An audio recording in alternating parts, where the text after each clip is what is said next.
तो है दोस्तों, मैं आप लोगों के लिए बड़ी ढार्ट्स का एपिसोड नंबर 10 ले आई हूँ। अगर आप लोगों ने पिछला एपिसोड ही देखे तो मेरे चैनल पे जाकर देख सकते हैं। तो यहीं से हम अपना एपिसोड स्टार्ट करते हैं। तो ड्रामा की स्टार्टिंग में हमें दिखाया जाता है कि वही जो उसने बोला था कि मैं तुम्हारी इस वीकनेस का फ़ायदा उठाऊँगा, तो वो कहने लगता है कि मैंने तुम्हें मारने की कोशिश नहीं की थी। और अच्छा, तुम्हारी यहाँ पर मेमोरी लॉस हुई भी थी या नहीं हुई थी? तो वो कहने लगता है कि मेरी मेमोरी लॉस हुई थी, तो मैंने तुम्हारी जान बचाई थी ना वहाँ पर जाके। जो याद करो, मैंने तुम्हें पानी में जाके बचाया था। तो यहाँ पे वो याद करने लगता है कि लेकिन जब मैंने इसको बचा रहा था तो मुझे याद आ गया था कि इसने मुझे गोली मारी थी, यानी कि उसको पूरा की पूरी मेमोरी याद आ गई थी इसकी।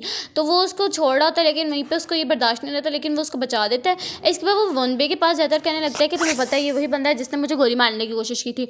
वनबे कहने लगता है कि तुमने इसको बचाया क्यों नहीं? तो वो कहने लगता है कि मैंने सिर्फ और सिर्फ इससे रिवेंज लेना था और मैं इसको इतनी आसान मौत नहीं दूंगा। इसके बाद हमें चेयरमैन को दिखाया जाता है जो कि जंक्शन के पास आया होता है, और यहाँ पे ये लोग पहले तो काम की बातें करने लग जाते हैं। इसके बाद ये लोग कहने अपने मतलब कि लड़ाई वगैरह करने लग जाते हैं, जो कि इनकी आदत है भाई, क्या ही कह सकते हैं। अच्छा, पीछे होता है यहाँ पे डोंग जिन खड़ा हुआ, और यहाँ पे लोग वही कह रहे होते हैं, एक दूसरे को ताने दे रहे होते हैं आपस में, इनके बिजनेस के बारे में, उनके बिजनेस के बारे में। इसके वो एल्डर से बात करने लग जाता है, और यहाँ पे वो कहने लगता है कि तुम्हें पता भी है वो कितना ज़्यादा हमारे लिए फ़ायदेमंद है, अब से सारे के सारे पैसा ही हमारे डोंग जिन संभालेगा। इसके बाद जंक्शन आता है अंदर, और ईडुल को बहुत बुरे तरीके से मारने लग जाते हैं। पास में दिखाया जाता है कि ये जो बच्चा होता है इसकी इतनी बुरी हालत हुई है, ये भी ईडुल ही है। इससे किसी कॉन्ट्रैक्ट पे यानी चार्ट पे कहने लगता है कि कुछ करो या हमें साइन वगैरह करो, तो लेकिन वो कर नहीं रहा होता है। इसको बहुत बुरे तरीके से फिर से मारने लग जाते हैं। इसके बाद यहाँ पे जंक्शन आता है और कहने लगता है कि ये बहुत ज़्यादा बुरे लोग हैं, तुम्हें मैं मदद कर देता हूँ, तुम इस पर साइन कर दो, ठीक है ना? तो लेकिन वो उसकी फिर नहीं सुनता, तो वो इसको पकड़ के बहुत बुरे तरीके से मारने लग जाता है डंडे से। तो यहाँ पे इसी तरीके से ही इसको यहाँ पे दोबारा मार रहा होता है, और कहने लगता है कि मैंने जब बोला था कि डोंगजिन को जाकर मार दो, ख़त्म कर दो, तो तुमने उसको ख़त्म क्यों नहीं किया है? तो वो कहने लगता है कि मैं जब वहाँ पे उसको मारने के लिए गया था तो मैंने अपने बेटे को ताही को वहाँ पे देख लिया था, जो कि उसके बारे में बहुत ज़्यादा टेंशन वगैरह ले रहा था, जिस वजह से मैंने उसको मारने का मुनासिब नहीं समझा और जिस वजह से मैंने उसको नहीं मारा। तो यहाँ पे जो जंक्शन इसका ये जवाब सुन के तो हक्का बक्का रह जाता है, और कहने लगता है कि तुमने इस तरह क्यों किया? जो तुम्हें मैंने बोला था, जिस काम के लिए भेजा था, तुमने नहीं किया, अब तुम्हें बहुत ज़्यादा भारी नुकसान उठाना पड़ेगा। और यहाँ पे वो उसको धमकी दे के चला जाता है, यानी कि अब बस समझ ही जाए। अच्छा हाँ, तो उसको ये धमकी देता है और वहाँ से चला जाता है। इसके बाद हमें दिखाया जाता है सीन क्या कहते हैं, सोयुन का, जो कि सोहू का, जो कि अपने मॉम से बात कर रहा था, और कहने लगता है कि मैं ना बाहर गया था घूमने वगैरह के लिए, क्योंकि वो उससे पूछ रहे थे कि तुम रात को नहीं थे। तो वो कहने लगता है कि मैं चेयरमैन को ना उसके घर पहुंचा रहा था, लेकिन उसको अपना घर ही याद नहीं था, उसके पास जूते भी नहीं थे, वो तो नंगे पैर फिर रहे थे। तो यहाँ पे वो तो याद करने लग जाती है सही कि ये क्या, मतलब कि इस चेयरमैन से क्यों मिल रही है।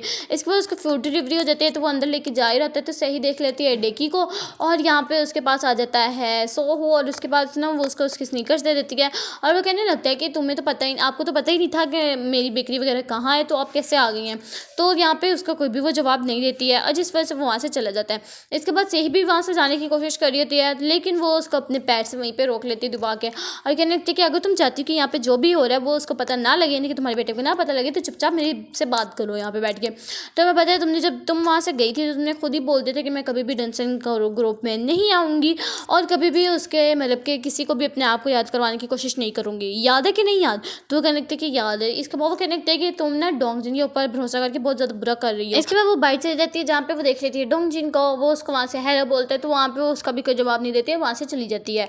और यहाँ पे दिखाया जाता है कि ना वो कहने लगती है कि तुम इनका साथ देने की बिल्कुल भी कोशिश मत करो। तो यहाँ पे कहाँ पे हमारा हीरो सोने वाला था, वो जाता है अंदर से ही के पास, और उसको ना मतलब कि पहले तो यहाँ पे बात वगैरह करके ना उससे, तो यहाँ पे तो उसको वहाँ पे चुप करा रहा था ना, यहाँ पे देख लेता है कि सोहू आ गया होता है, वो उसको हेलो कर रहा होता है, और यहाँ पे वो डेकी वहाँ से चली जाती है, ठीक है। इसके बाद वो देखने लग जाती है कि लोग कितने खुश ज़्यादा मतलब कि बहुत ज़्यादा खुश हैं। इसके बाद वहाँ से चली जाती है। इसके बाद डोंगजिन कहने लग जाता है कि तुम लोग का ना, तुम्हें अगर जाना है डांसिंग ग्रुप में तो तुम्हें सोहू के पहले सबसे पहले शादी करवानी पड़ेगी। तो वो कहने लगते हैं कि क्या तुम्हें सही लगता है? तो डोंगजिन कहने लगता है कि अगर आपने जाना है तो आपको मेरे पे भरोसा रखना पड़ेगा, और मैं ही आप लोग को ज़रूर लेके जाऊँगा वहाँ पे। इसके बाद वो ना सोहू को कॉल कर देता है उसकी सारी सच्चाई बताने के लिए। इसके बाद वो जब उसको बताता है उसकी सारी सच्चाई, तो यहाँ पे तो अलग ही मैं उसको देखती हूँ कि वो भाई स्मोकिंग करने लग जाता है और हंसने लग जाता है अपने बारे में जानने के बाद। इसके बाद दिखाया जाता है कि वो गेकी के पास आया होता है, और उसके ना कुछ फ़ोटो वगैरह दिखा रहा होता है, जिसमें वो यहाँ पे पहचान लेता है अपने आप को, और यहाँ पे ना वो कहने लगती है कि ये सेंड की है हमें गेक्सुन ने, जो कि हमें पहले दिखाया गया था, जिसको वो डाटा के बारे में समझा रही थी कि किस तरह इसको सेंड करते हैं और किस तरह नहीं। उसी ने ही ये सारी की सारी पिक्चर्स वगैरह सेंड की हैं, जिसमें से एक ये पिक्चर थी। तो वो कहने लगता है कि इसने पिक्चर ये वाली सेंड कैसे की? तो वो कहने लगता है कि इसने अपनी सारी कॉलेज वगैरह की पिक्चर सेंड की हैं। इसके बाद जो हमारे पास दिखाया जाता है कि कैदी जेल में कैद हुआ होता है। तो वो कहने लगता है कि मैंने तुमसे एक बात करनी है। इसके बाद वो जंक्शन के बारे में बताता है कि उसके सारे जो भी इलीगल काम वगैरह हैं वो सारी की सारी फाइल्स मेरे पास हैं। याद करने लगता है कि मैंने भी चेयरमैन को एक दफ़ा बोला था। वो कहने लगता है कि अगर तुम्हें मुझ पर यकीन नहीं है, क्योंकि वो कहने लगता है कि मैं तुम पे यकीन कैसे कर लूँ, तो एडमिनिस्ट्रेटर से जाके पूछ लो। इसके बाद यहाँ पे दिखा जाता है कि वो उसको अपना फ़ोन मिल जाता है, उस पर उसका आया होता है डोंगजिन का मैसेज, और यहाँ पे सामने से ही आ जाता है डोंगजिन, यानी कि मैसेज क्यों किया भाई, अच्छा ठीक है वॉक करने के लिए। अच्छा वो आ जाता है और यहाँ पे ना उससे पूछने लग जाता है उस फाइल्स के वगैरह बारे में। तो यहाँ पे तो वो पहले उसको जवाब नहीं देता है। इसके बाद वो जंक्शन को कॉल करने की कोशिश कर रहा होता है कि कहीं मैं उसको पहले बता ही दूँ। इसके बाद जंक्शन कॉल नहीं उठा रहा होता, कोहू भी उसको बोल देता है लेकिन वो नहीं उठा रहा होता। इसके बाद यहाँ पे वो कोहू पहले खुद ही बता देता है कि क्या क्या मसला है और क्या मसला नहीं है, कि आपको ये उसको फाइल्स वगैरह मिल गई हैं और जितने भी डॉक्यूमेंट्स वगैरह थे वो सब मिल गए। इसके बाद जो होता है ये बंदा, इसको वो तो कहने लग जाता है एडमिनिस्ट्रेटर को कि मुझे कब बचाने के लिए आओगे, मैं इसी तरह कैद में मर जाऊँ क्या। तो वो कहने लगता है कि नहीं, मैं तुम्हें आके ज़रूर बचाऊँगा।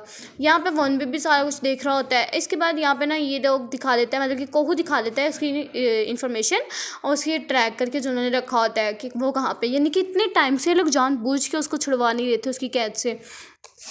अच्छा इसके बाद दिखाया जाता है कि इसको ये कौन है भला, हाँ कोहू को दिखाया जाता है। और यहाँ पे ना वो सारी ना इन्फॉर्मेशन वगैरह लेके अब आराम से आ रहा होता है अंदर को और उसको ढूंढ लेता है, लेकिन वो उसको बचाने के बजाय उसको मारने की कोशिश करने लग जाता है, उसको बिल्कुल ही ख़त्म करने की कोशिश करने लग जाता है। और यहाँ पे वो अपनी जान बचाने के लिए उसके ऊपर वार कर देता है, वो उससे ज़्यादा ताकतवर है भाई। इसके बाद डोंगजिन बंद कर देता है उन दोनों को और कहने लगता है कि या तो तुम लोग मर जाओ आपस में लड़ के, या तो तुम लोग मुझे इन्फॉर्मेशन दे दो और मैं तुम दोनों को ही छोड़ दूंगा यहाँ से।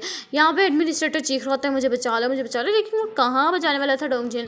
और यहाँ पे दिखाया जाता है हमें वन बे को, जो कि एक बंदे को बेहोश करके ले आता है और यहाँ पे डेकी को देखता है आइडल कि उसको बहुत ज़्यादा फीवर हुआ था। वो कहने लगता है कि चलाओ मैं तुम्हें हॉस्पिटल ले जाऊँ, लेकिन वो कहने लगता है कि नहीं मैं बिल्कुल ठीक हूँ। इसके बाद यहाँ पे कांगसू का कॉल आता है आइडल के पास। वो कहने लगता है कि तुम्हारा फ़ोन क्या है, तो वो कहने लगता है कि मेरा फ़ोन मुझसे गुम गया, तुम बताओ तुमने क्या बात कर ली थी। इसके बाद उसकी ना फ़ोन पे एक वो कहने लगता है कि मैंने पिक्चर सेंड किया वो देखो। तो वो ना उस पिक्चर को देखने लग जाता है, तो वो बहुत ज़्यादा हैरान हो जाता है। देखिए उसको देखती है तो वो जल्दी उसको रिमूव कर देती है और कहने लगती है कि चलो सोते हैं। इसके बाद वो खुद ही बात करने लग जाती है उस पिक्चर के बारे में और कहने लगती है कि तुम्हें पता है ये पिक्चर किसने ली थी, ये पिक्चर मैंने ही ली थी, यानी कि जो बच्चा दिखाया जा रहा है ये और कोई नहीं बल्कि डोंगजिन ही है। और यहाँ पे जो पिक्चर खींच रही है वो डेकी ही है। और इसके बाद कहने लगती है कि मैंने वो पिक्चर को रखना है, जिस वजह से उसकी पॉकेट में डाल देते हैं। इसके मॉम डैड को दिखाया जाता है हमें और ये लोग आपस में मतलब बहुत ज़्यादा मज़े करते होते थे। इसी ने ही ये पिक्चर किस तरह खींची थी वो सारी दिखाई जाती है। और यहाँ पर डोंगजिन सोचने लग जाता है कि ना मुझे जानना चाहिए, यानी कि उसका ख्वाब आता रहता है ना कि बच्चा पीछे लिटा हुआ है, लेकिन इसको अभी नहीं पता कि वो बच्चा मैं ही हूँ। इसके बाद वो अपनी बहन को याद करने लग जाता है कि वो कितना हम लोग उस बातें वगैरह करते थे और हम लोगों ने कहा था चलो अब मॉम डैड से जाके मिलते हैं, लेकिन उसने बोला था कि नहीं मेरे अभी जाने को दिल नहीं है बिल्कुल भी यूनिवर्सिटी में, यानी कि वहाँ पे उसके प्रोफेसर हैं उसके डैड। तो वो आ जाता है उससे मिलने के लिए। तो सामने दिखाया जाता है हमें उसका डैड जिसका नाम है मिस्टर ली, लेकिन यहाँ पे उसको पता लगता है बहुत ज़्यादा शॉकिंग न्यूज़। वो ये शॉकिंग न्यूज़ है कि ये उसका डैड नहीं है, मतलब मिस्टर ली जो इसको हमेशा से अपना डैड समझता आ रहा है डोंगजिन, वो उसका डैड नहीं है, यानी कि बचपन में इसको सिर्फ और सिर्फ अडॉप्ट किया गया था और कुछ भी नहीं है।